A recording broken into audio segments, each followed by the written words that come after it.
This is what remains of 14 homes set ablaze in the West Bank village of Taibeh. An angry Muslim mob from a neighboring village attacked the Christian town last September. They said they were avenging the dishonor of a Muslim woman allegedly impregnated by a Christian employer from Taibeh. Taibeh is the only West Bank village completely inhabited by Christians, about 2,000 of them. It was originally called Ephraim.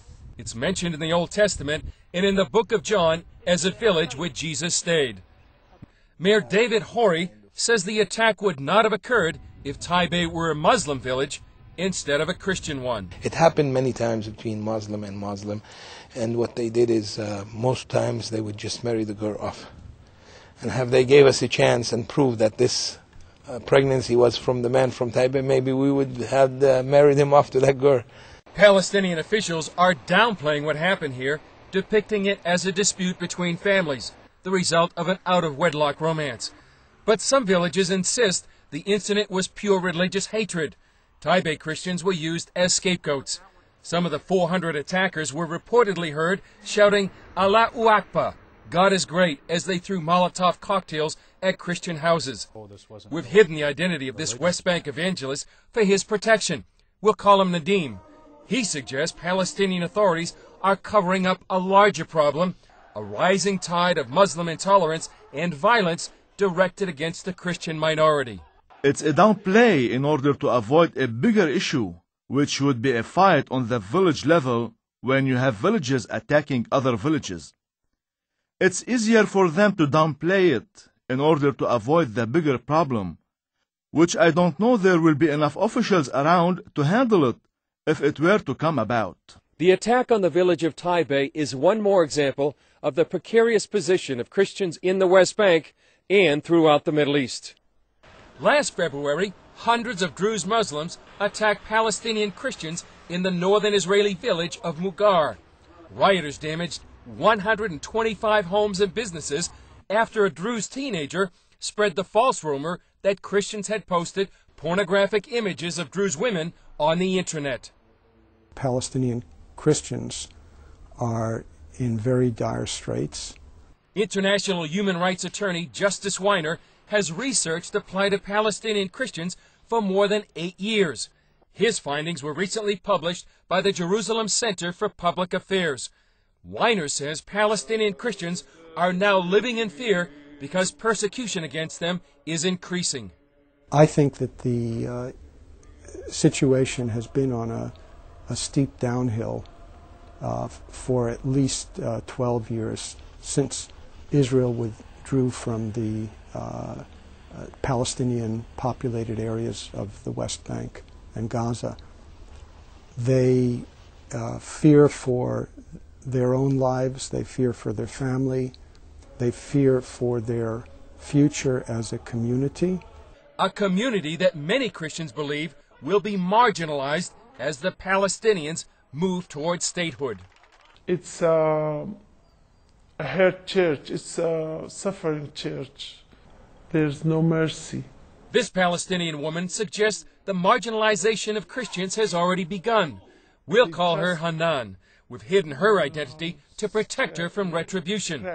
Hanan says Christians are now being treated as second-class citizens in the Holy Land because Islamists dominate the Palestinian Authority. Now all the leadership and the people who are in authority, Muslims, and they force their laws, their teachings, their Quran, everything in courts, everywhere, in the schools, everywhere, you know, they threaten people. People afraid to say no. Western leaders say elections scheduled for January prove the Palestinians are committed to establishing a democratic society. But the draft Palestinian constitution shows a government consigned to institutionalizing Islam over secularism. While the draft constitution pledges to guarantee freedom of worship, Islam is stated as the official religion of Palestine. Sharia law is stated as the primary source of legislation. Under Sharia law, any Muslim who leaves Islam and converts to another faith must be killed. And so it was for falafel stand owner Ahmed El Akwal. This father of 8 converted to Christianity and held regular Bible studies in his home. He suffered repeated arrests and torture at the hands of Palestinian Authority police. Weiner met and interviewed Aqwal prior to his death in January 2004.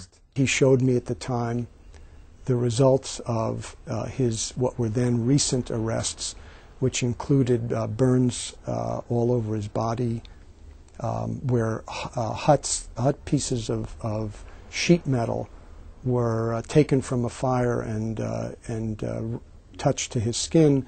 And on January 21st, 2004, someone knocked on the door. He opened the door, and he was met with a hail of bullets, and was shot dead in the entrance to his apartment.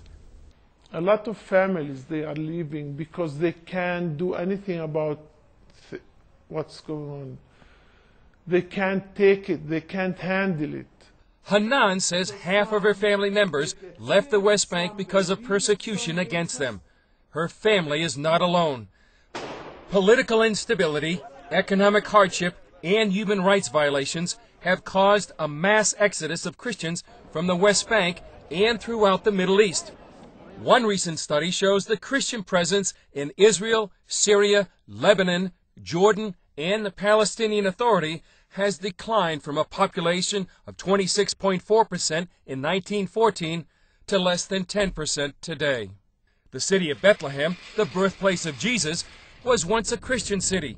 Several decades ago, it was perhaps more than 80% Christian. Today, the Christian population has declined to less than 15%. While their numbers may be fewer and persecution against them is increasing, thousands of Christians have chosen to remain in the Holy Land, and some are quietly leading Muslims to Christ. When the person's faith is true and they realize that their suffering doesn't go unnoticed by God, they see that they are doing something for the cause of Christ and furthering His kingdom. Then they grow with more courage, and still the work goes on. In his second letter to Timothy, the Apostle Paul said those who live a godly life in Christ will be persecuted. Nearly 2,000 years later, those words are ringing true for Palestinian Christians in the Holy Land, where persecution is now a way of life. From the West Bank, Chris Mitchell, CBN News.